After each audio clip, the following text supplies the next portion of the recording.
Hello everyone, this is B. Uday Kumar, working as an assistant professor of physics in Dr. B.R.R. Government College at Chennai. In our last video lesson, we tried to understand what is Biot-Savart law, and we also tried to determine the magnetic field induction at a point due to a straight current carrying conductor by using Biot-Savart's law. Okay. Anyway, in today's video lesson, we try to understand what is Ampere's law, and we also try to study a few applications of Ampere's law. So that means by using Ampere's law, we try to determine the magnetic field induction due to a straight current carrying conductor. Okay, so which we already have done by using Biot-Savart's law. And if time permits, we also try to find the magnetic field induction due to a solenoid and a toroid. So what is a solenoid, what is a toroid, all those things, if time permits, we do. Otherwise we will restrict to determine the magnetic field induction due to a straight conductor carrying current. Okay, so fine. So first of all, we just try to understand what is Ampere's law.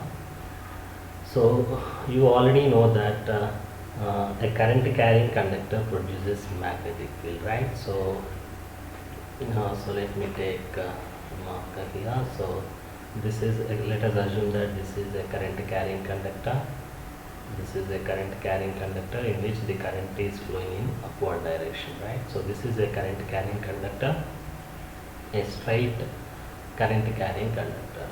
So you know that Oersted discovered that a current carrying conductor produces magnetic field around it, right? So that means because of this current that is flowing in this conductor, a magnetic field is produced in this way. So like this, magnetic field is produced.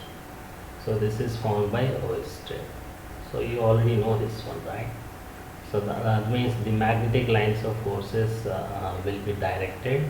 That means they are in the form of circles around this current carrying wire, and the direction is represented, or the magnetic field that is produced here around this current carrying wire can be understood with the help of right hand rule. Okay, so that means here on left side of this wire, the lines will be coming out, and on right side of this wire they will be moving into the plane of the paper. Okay, so the representation can be mentioned here. So that means all the magnetic lines of forces will be coming out of the plane of the paper here, so which are denoted with the help of dot, and at this on the other side of this current carrying wire, they will be moving into the plane of the paper, which are represented with the help of crosses. I hope it is clear, and this is the basic thing that has come in our chapter magnetostatics. So anyway, what is Ampere's law? That is important here. That is what we have to understand. So Ampere's law statement is as written here. So this statement is like this: the line integral of magnetic field around any closed path is mu0 times the current enclosed by the closed loop. So this is the statement of Ampere's law. So what is its statement? So it is written over here, but please try to understand it. To understand it better, you try to get this one. First of all, this is the mathematical representation of Ampere's law. From this you can write the statement of Ampere's law very easily. So what is written over here? This is integral B dot dl, right? So this is integral with respect to dl. So this we call it as the line integral of magnetic field. So the line integral of magnetic field around any closed path. So that means this integration has to be around a closed path. It will be equal to mu0 times, in brackets what we have here, this is I enclosed, right? So that means the line integral of magnetic field around any closed path is equal to mu0 times the current enclosed by the closed path. Okay, so that is what you have to understand here. The entire statement can be written with the help of this mathematical equation, so that you try to get it. So to understand this one, so please go through this diagram once again.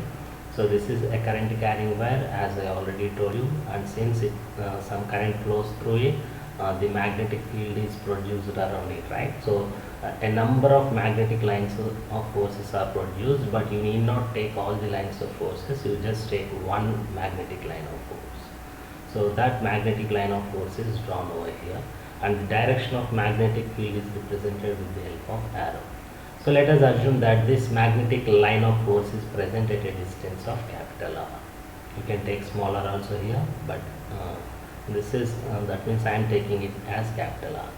So what this Ampere's law states that the line integral of magnetic field, that means on this circular path, whatever I am considering here is a closed path, so that you try to get it. So on this statement, so that means in this statement we have a word which is closed path. So now this circle that I am considering here is a closed path, so please try to get it. So it's a closed path now, and you take any element of the length on that closed path, which I can write it as dl, right? We can write it as dl. So that dl is coming over here in this mathematical equation. So the line integral of magnetic field, remember along this length the magnetic field also will be present, and hence the line integral of magnetic field around this closed path is equal to mu0 times the current enclosed by the closed path. This is the statement of Ampere's law. So please try to understand this one. Okay, I hope it is clear. So by using this Ampere's law, we are going to we are going to find the magnetic field induction of certain systems easily. So what are those that we try to understand in our next slide. Okay, so I hope this is clear. Once again I am repeating the Ampere's law. So Ampere's law is nothing but the line integral of magnetic field around a closed path will be equal to mu0 times the current enclosed by the closed path. What is this I enclosed? So please check it out. I enclosed is the current that is present within this circular path, and within this circular path the current that is present here is I.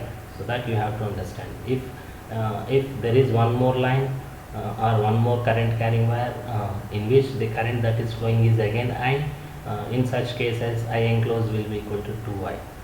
So like that you have to understand that. So whatever the current that we take here on the right hand side of the equation, that will be the current enclosed by the closed path. Okay, so that means the currents that are present inside the closed path has to be taken in the place of I enclosed. Okay, I hope it is clear. So let us erase everything and just move on to our next one. So let us move on to the applications of Ampere's law.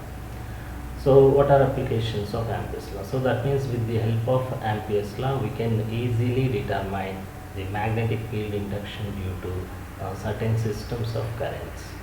Okay, so in our first topic let us try to determine the magnetic field induction due to a long straight conductor carrying current. This is what we are going to cover in the first topic of applications of Ampere's law. So let us assume that this is a straight current carrying conductor in which the current I is flowing in upward direction. Okay, so as you already know, by right hand rule you can easily determine the direction of magnetic field that is produced. That means on left hand side the magnetic lines of forces will be coming out of the plane of the paper, and on right hand side the magnetic lines of forces will be directed into the plane of the paper. Okay, so this is how the magnetic field can be represented. Here on left hand side you will have dots represents coming out of the plane of the paper, and on right hand side you can represent the magnetic field with the help of cross means the lines of forces are directed into the plane of the paper. So anyway, this is what Oersted found. A current carrying conductor produces magnetic field, but the strength of the magnetic field, that means the magnetic field induction at a point P can be easily found by using Ampere's law. Of course, you can find the magnetic field at a particular point by using Biot-Savart's law also, that we already covered in our last videos. But by using Ampere's law, we can easily find the magnetic field induction at a particular point P due to this system. How we determine that, that we try to understand now. Let me erase this one. Okay. So now let us assume that this is the point P where I want to find the magnetic field induction. Okay. So let us assume that you know that this is a current carrying wire in which the current is flowing in upward direction. Okay. And let us assume that this is the point P where I want to find the magnetic field induction. And let us also assume that the point P is present at a distance of capital R. You can take small r also. Is that fine? Okay. So now, after that, you construct a closed path here in such a way that the closed path passes through point P. Is that clear? And that closed path has to be symmetrical here. As you already know, the magnetic field that is produced around the current carrying wire is in the form of circles. That circular form itself becomes a closed path, right? And hence I am drawing a closed path. This is the closed path. I am drawing a closed path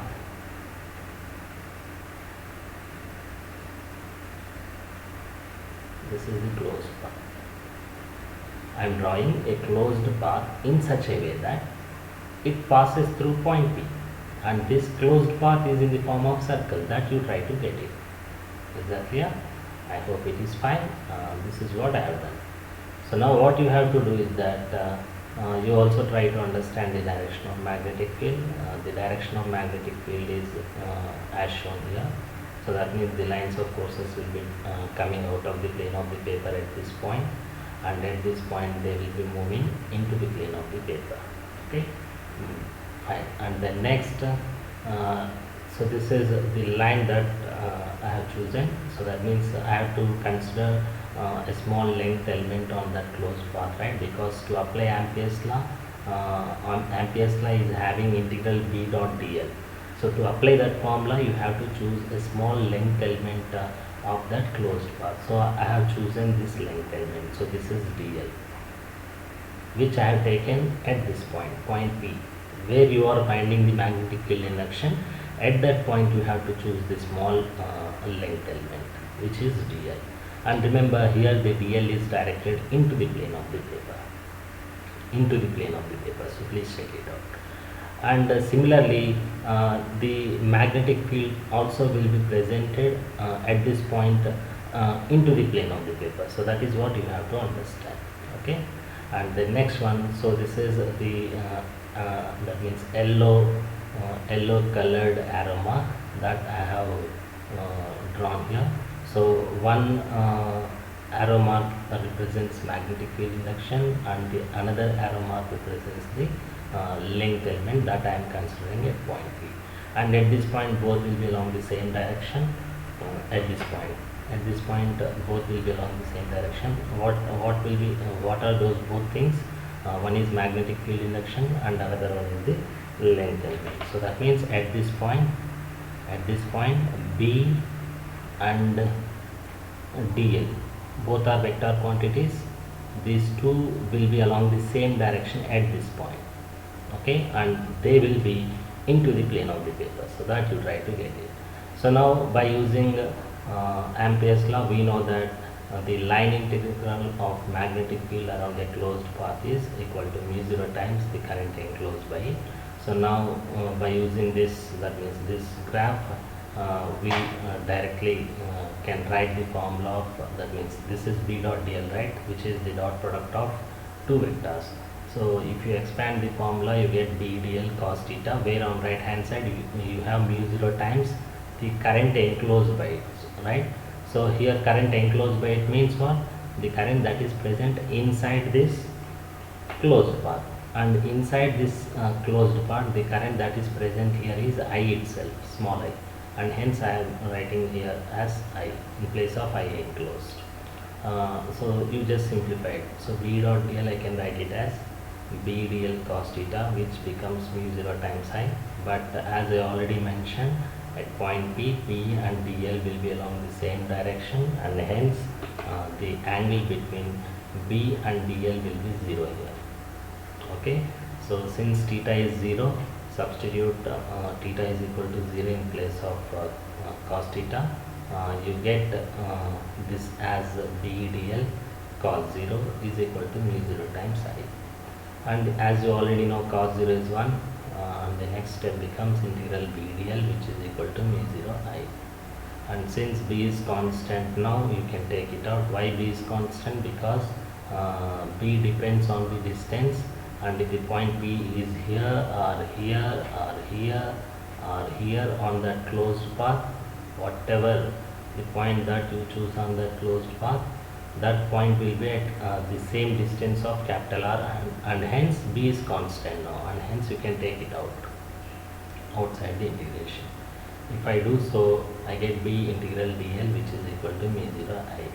But what is dl here? Dl is nothing but the length element of the closed path, and integral dl means circumference of the closed path. And what will be the circumference? The formula of circumference here is 2 pi r, because it is in the form of circle, right? This is a circular closed path. Since it is a circular closed path, the circumference of the circle is 2 pi the radius, and the radius is taken as capital R here, and hence you get integral dl. That means integral dl becomes 2 pi r, and if you simply send 2 pi r to right hand side, you get B is equal to mu 0 I by 2 pi r. So this is the magnetic field induction that you can easily find with the help of Ampere's law. So remember, to find the magnetic field induction at a particular point P due to this current carrying wire, the derivation part is very simple, and it is over by one slide here. Is that clear? But by using Biot-Savart's law also, you can find the magnetic field induction, and that we already have done in our last video. And if you observe that, let us just recall that.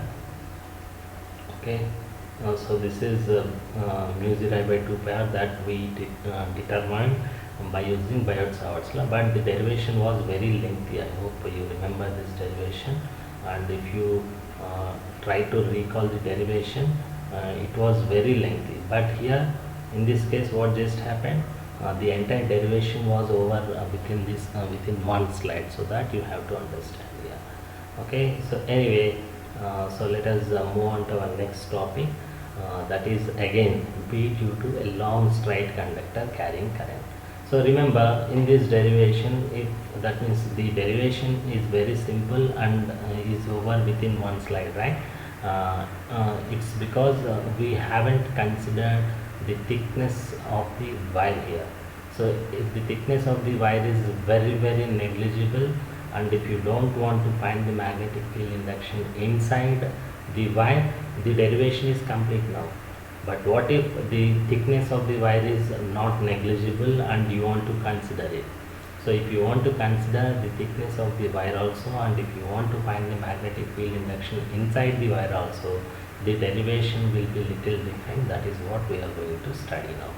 So let us assume that this is the current carrying wire whose thickness is not negligible, and I want to consider that also. I want to find the magnetic field induction inside the wire also. For that reason, I have drawn the wire in bigger dimensions. So please check it out. So let us assume that the current is flowing in outward direction. That means the current is flowing in this direction. It is represented with the help of arrow mark. So this is just the direction, but the current is flowing inside the wire. So that means the charge is moving within the wire from all the regions. Okay, this arrow mark just represents the direction of current. That's it. Okay, so now by using Ampere's law again, we can easily determine the magnetic field induction at a point P. Now since I am considering, that means since the thickness of the wire is not neglected here, you can find the magnetic field induction at a point P outside, on and inside the surface of the wire. Okay, so that we are going to do now. So let us assume that first of all we try to find the magnetic field induction at a point P outside the wire. Okay, so anyway, this is the side view of the wire and this is the top view of the wire. Okay, it is in generally the wires will be in the form of cylinders, right? So if you see those wires from top, they look like circular formed wires. Okay, from top view.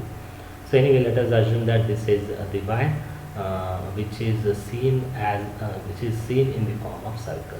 Let us assume that its radius is capital R now. Okay, it's a wire now. This is our straight conductor carrying current. Okay, but we are seeing that conductor from top. That's it. So now since the current is flowing through this wire, which is coming out of the plane of the paper, that means the current is flowing towards me now. Okay, in this region. Okay, so the current, so if I want to represent the current here, so it is directed, it is mentioned with dot. Dot means what? The current is flowing out of the plane of the paper. It is coming towards me, so that you try to get it. So by using right hand rule, so this is right hand rule, right? So by using right hand rule, the magnetic field is produced around it. You know that the magnetic field is produced around it, and its direction is like this. Its direction will be like this. So please check this out. Okay, the direction of magnetic field will be as shown in the figure.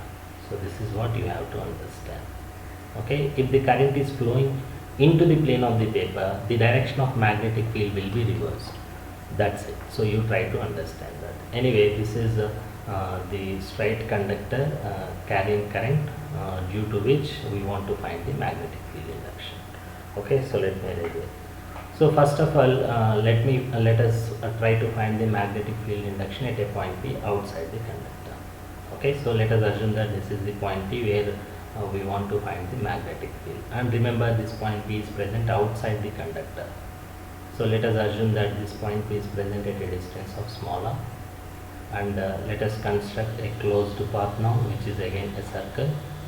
So this is the red circle shows the closed path around this current carrying wire which passes through point B where you want to find the magnetic field.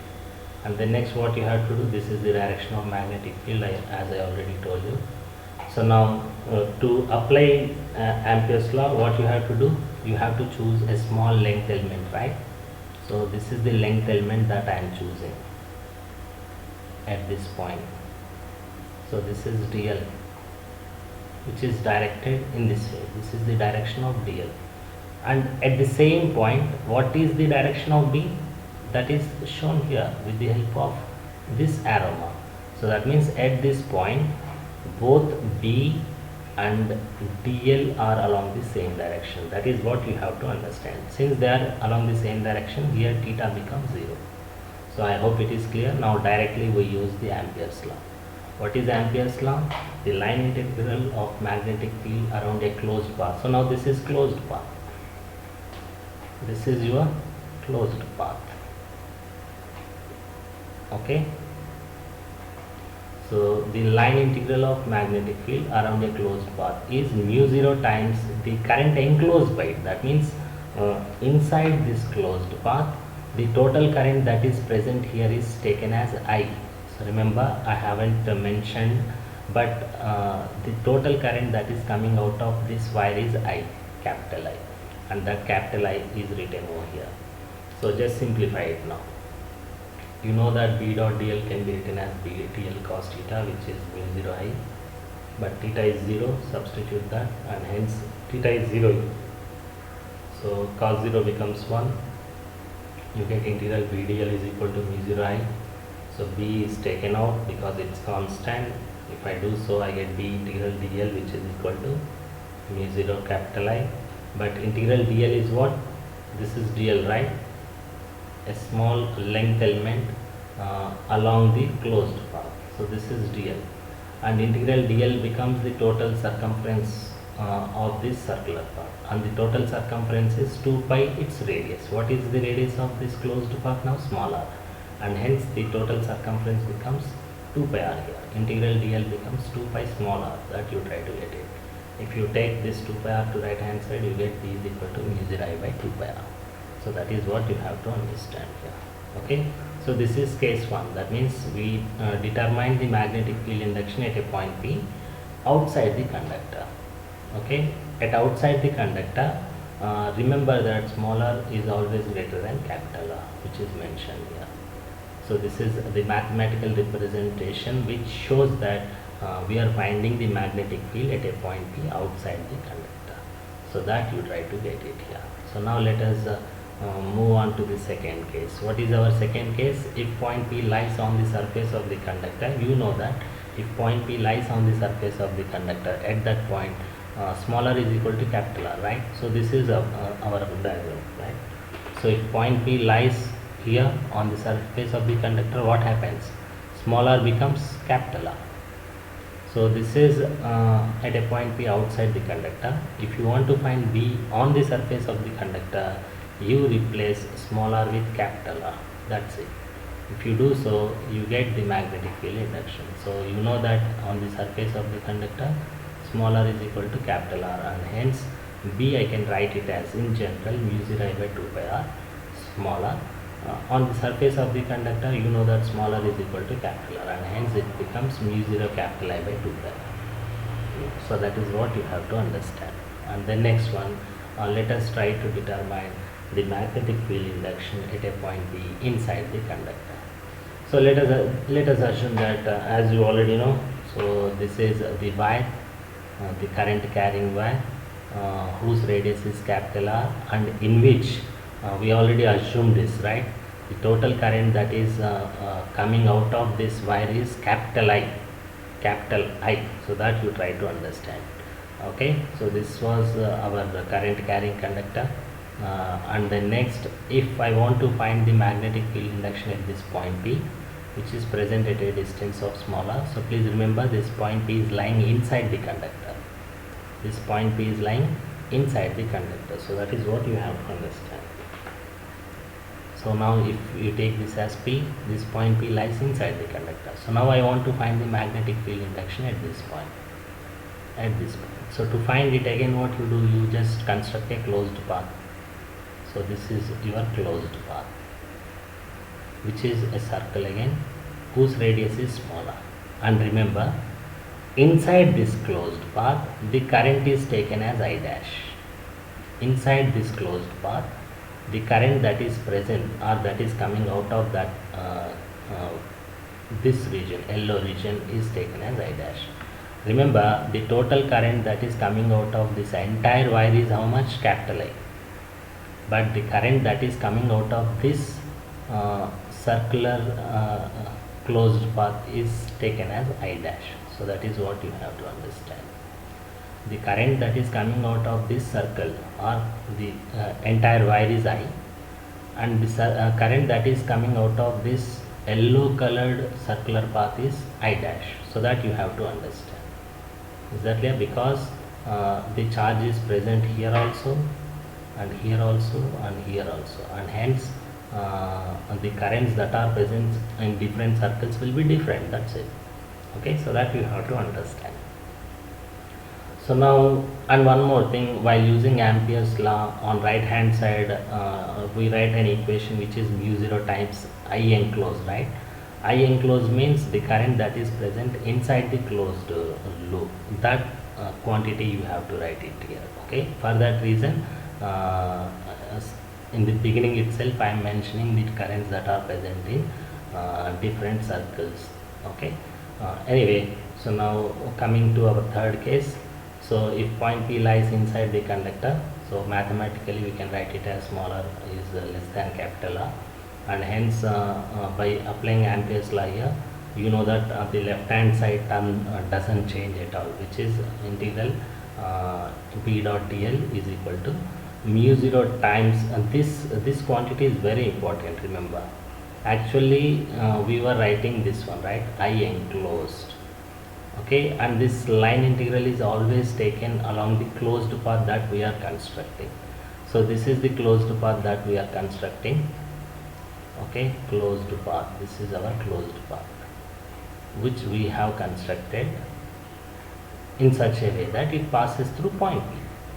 Okay, so that means at this point P itself you have dl now. So this is dl, and at this point itself you have B now. And remember, as we were always discussing, at this point also B and dl will be along the same direction, because remember this is B and this is dl. dl is also along the same direction, and hence theta becomes 0. Okay, this you can apply in left hand side, but whereas in right hand side this is equal to mu 0 times I enclosed. I enclosed means the current that is present inside the closed path. So that you have to understand. So what is the closed path that we have constructed here? This is the closed path, right? And the current that is present inside it is not I, rather it will be something else. So that you try to get it, because the total current that is present in this current carrying conductor is I, that you already know. But whatever the value of I that we have to write on right hand side of this Ampere's law, that I must be I enclosed. So the meaning of I enclosed I already explained. So I enclosed means the current that is present inside the closed path, inside the closed path. And here in this case the closed path is not this circle, not this circle. This is our closed path, and the current that is present inside this closed path is not equal to I, not equal to I, but it will be less than I. It will be I should not say that it will be something else other than I. Okay, and that current I am taking it as I dash. Okay, right? So that means the current that is coming out of this closed path is taken as I dash. Okay, so that I dash is mentioned here. But remember, though the currents are different that are present in these two circles, the current density will be constant. And here from this equation it is clearly it is very clear that capital I is greater than I dash, because capital I is the current that is present in a circle of capital R, and I dash is the current that is present in a circle of radius small r. And in this equation capital R, in this diagram capital R is larger than small r, right? And hence capital I will be greater than I dash. So from figure itself you can say that, right? Anyway, though the values of I are different, the current density will be constant, because the lower circle that you can see here, which is a closed path, actually this closed path will not be there, you are drawing it, right? So this closed path is part of the conductor itself, and hence since they are part of a single conductor, their densities will be constant here. That means the current density will be constant. So since the current densities are constant here, for this bigger circle, whatever the current density, I can write this as I by A. I by A is current by area. Current per unit area is called as current density here. So that we are writing here. And similarly, the current density of the inner circle also I can write it as J is equal to I dash by A again. So these are the formulas of current densities, and these two must be equal, because the inner circle is part of the outer circle. Okay, so that you try to get it. And hence since these two are equal, here area is nothing but area of circles, right? And the area of circle formula is known to you, which is pi r square. Just apply those formulas, sir. If you apply, you get these formulas. So J is equal to I by A, here this term I by A, and area of the bigger circle is nothing but pi capital R square. And similarly, area of smaller circle is pi small r square, and in numerator you will be having I dash. So that you try to get it. So J, that means the current density of outer circle and inner circles will be same here. So that you try to get it. And from this equation, let me erase everything. From this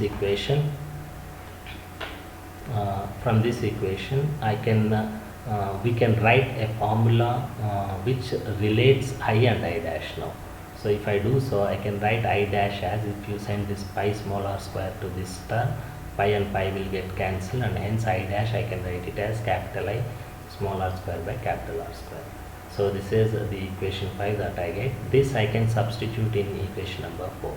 So that you try to get it. Once you substitute in equation number 4, the answer automatically comes.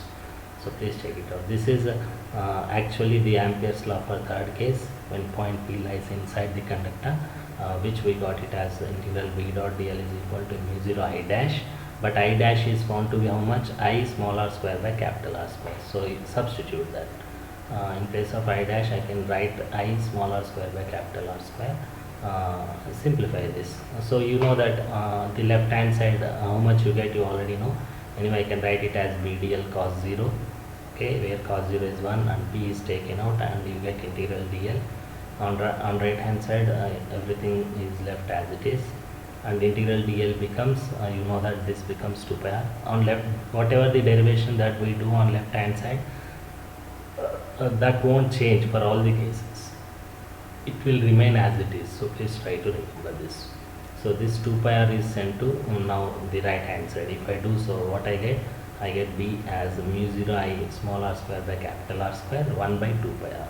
So whatever the constant terms that you have, they gets cancelled. So here one r gets cancelled, and the remaining terms are mu 0 I by 2 pi capital R square, and the numerator one r gets cancelled. So this is the magnetic field that you get at a point P inside the conductor. Okay, so these are the three cases that arises in this particular topic. It's not a difficult one.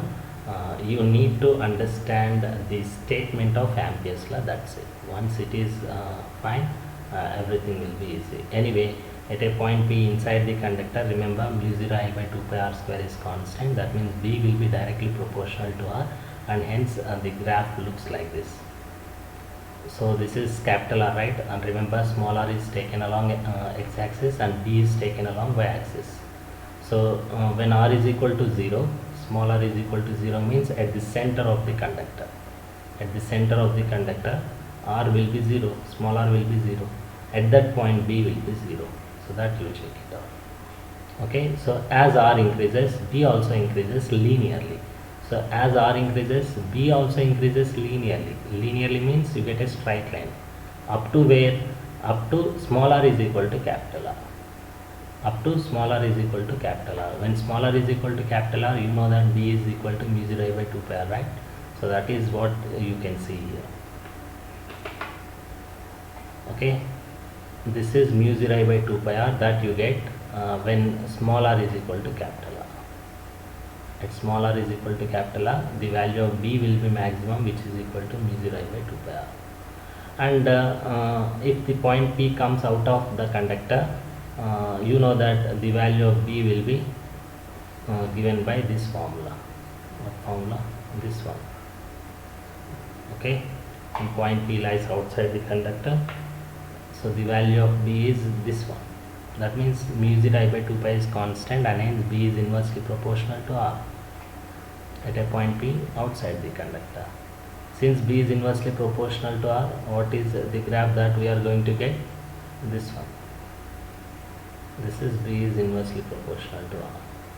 So inside the conductor, B will be directly proportional to R, and when small r is equal to capital R, B will be equal to mu 0 I by 2 pi r, which is maximum and constant. And when P comes out of the conductor, B will be inversely proportional to R. So this is the variation of magnetic field with respect to the distance of the point P where you want to find the magnetic field from the axis of the conductor itself. Okay, so that's it.